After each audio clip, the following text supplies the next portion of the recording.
রবিবার বিকেলে বিশালগড় জগন্নাথ জিউ মন্দিরে আয়োজিত এক সাধারণ সভার মধ্য দিয়ে নতুন কমিটি গঠন করা হয়। 9 সদস্যদের নিয়ে গঠন করা হয় উপদেষ্টা কমিটি। নবগঠিত উপদেষ্টা কমিটির চেয়ারম্যান হিসেবে নিযুক্ত হয়েছেন বিধায়ক সুশান্ত দেব। বাকি 8 জন রয়েছেন উপদেষ্টা কমিটির সদস্য। অন্যদিকে 26 জনকে নিয়ে কার্যকরী কমিটি করা হয়েছে। কার্যকরী কমিটির সভাপতি নিযুক্ত হয়েছেন তপন দাস, সম্পাদক লিটন কুমার সাহা, কোষাধ্যক্ষ হয়েছেন মিঠুন চক্রবর্তী, অফিস সেক্রেটারি সমীর ভৌমিক। এই সাধারণ সভা থেকে বিশালগড়ে খেলাধুলা উন্নয়নে স্বার্থে বিভিন্ন রকম উন্নয়নমূলক কর্মসূচি গ্রহণ করা হয়। Bureau report, BTV Tripura news.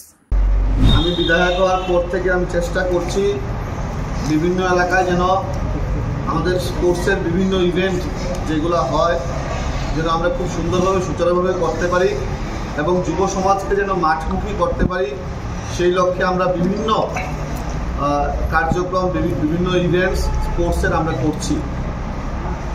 বিভিন্ন অ্যাসোসিয়েশন আমাদেরকে হেল্প করতে, সহযোগিতা করছে বলে আমরা এই স্পোর্টসের ইভেন্টগুলো, আমরা খেলাধুলা চর্চা আমরা করাতে পারছি বিভিন্নখানে। আমি একটা স্লোগান দিয়েছিলাম, ছেড়ে দিয়ে নেশার হাত, চলো যাই খেলার মাঠ। এই স্লোগানও এখন শুধু স্লোগানে সীমাবদ্ধ না, এটার বাস্তব রূপও আমরা দেখতে পাচ্ছি।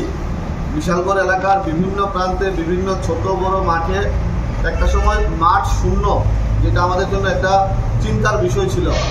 কিন্তু বর্তমানে আমরা যেখানেই যাব বিশালগড়ে প্রত্যেকটা জায়গায়, প্রত্যেকটা মাঠে, ছোট হোক বড় হোক, খেলার পরিবেশ থাকুক না থাকুক, যুবকরা, আগামী প্রজন্মরা মাঠমুখী হচ্ছে, মাঠে খেলাধুলা করার চেষ্টা করছে। এটা একটা আমাদের কাছে একটা আশানুরূপ একটা ফলাফল, রেজাল্ট আমরা পেয়েছি এই স্লোগানের মাধ্যমে।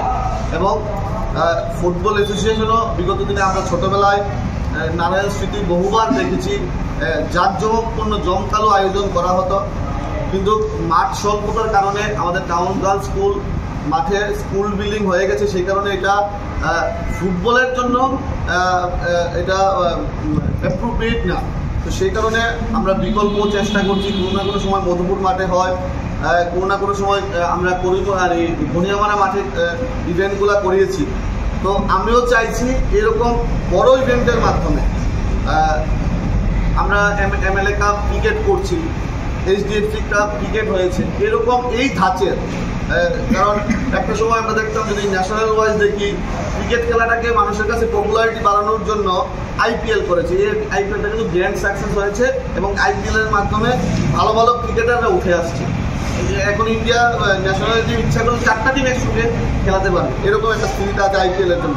আমরাও চাই এরকম ইভেন্টের মাধ্যমে, এরকম বড় ইভেন্ট করে বিশালগড়ে যদি ফুটবলের কোনো একটা টুর্নামেন্ট করানো যায়, তাহলে এটা সময় উপযোগী হবে, মানুষের কাছে পৌঁছাবে এবং আরও বেশি করে যুবকরা মাঠমুখী হবে।